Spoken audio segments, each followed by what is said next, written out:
You said guys like you and Dan, few of you were investing in the future. That's an interesting way you put that. You know, because you saw this being much more than it was. And you were betting that there was going to be a big future and you should spend whatever limited funds you had on, you know, flying to the States and getting training. Not cheap, right? Yeah, it wasn't cheap. And, you know, I think we stayed in a hostel for one night, and after like a bad experience, we sort of opted to rent an apartment. Now the apartment costed a little bit more money, and we didn't have much money, even though the funds we raised was enough to get us there and pay for training and transport.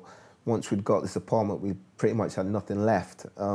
We had one bed in the apartment and one sofa type chair similar to this, so we would swap each night. Dan would have the bed, I'd have the chair, and then we was eating cans of tuna and rice is all we could afford for the 3 weeks that we were there at American Top Team. And the training was intense, and you know, if you had the chair to sleep on that night, you know, the training would be even harder the next day. There was cockroaches, and you know, it was pretty much a Rocky type story. But we had belief, firstly in ourselves, and secondly in the sport, because we could see this facility in America, American Top Team. It was fantastic. Cage, fitness area, bags. There's even in England now, there's very few gyms like the American Top Team had way, you know, 11 years ago. So we could see there was a potential in the sport, and we could see, you know, Minotauro at the time, I think he was one of the guys that was there over from BTT, pulling up in a Mercedes even back then, you know, having won the Pride Grand Prix. So we could see that there was, you know, money to be made. That's motivational. That's motivation. And we were, like I say, Pride was the biggest thing back then. So even just seeing him was massive for us, and a massive drive and inspiration to continue in the sport. So, like I say, we could see that there was a future in the sport. What did you learn from the Americans then? What did you see there that you're like, okay, this is different, or they're doing this different, or nothing? Everything. We learned everything. Okay, all right. We learned everything. First off, we learned off that we wasn't that good.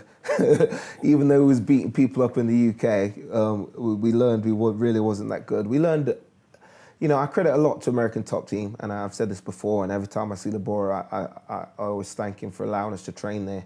We learned how to structure a training program, how to warm up correctly, how to spar even,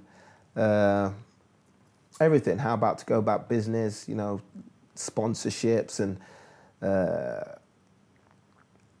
confidence and self-belief and stuff like this. And yeah, a lot. Yeah, I remember one thing that I still do today from American Top Team, which is, you can see it on their logo, is a guy with his hands up. Yeah. After every session, every sparring session, whether you had a good day or a bad day, Laboria would always shout, "Put your hands up, put your hands up," like you'd won the fight, and you know, have pride in what you've done and what you put in on that day. And you know, whether you had a good round or a bad round, you're still a champion. And I still do that to this day. After I spar a good session, I'll put my hands up. After I've been pushed in conditioning training and feel like shit, I put my hands up.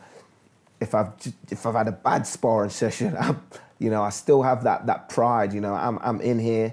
Other people dream of doing what I'm doing, so I have to take pride in that. And you know, I thank American Top Team for that.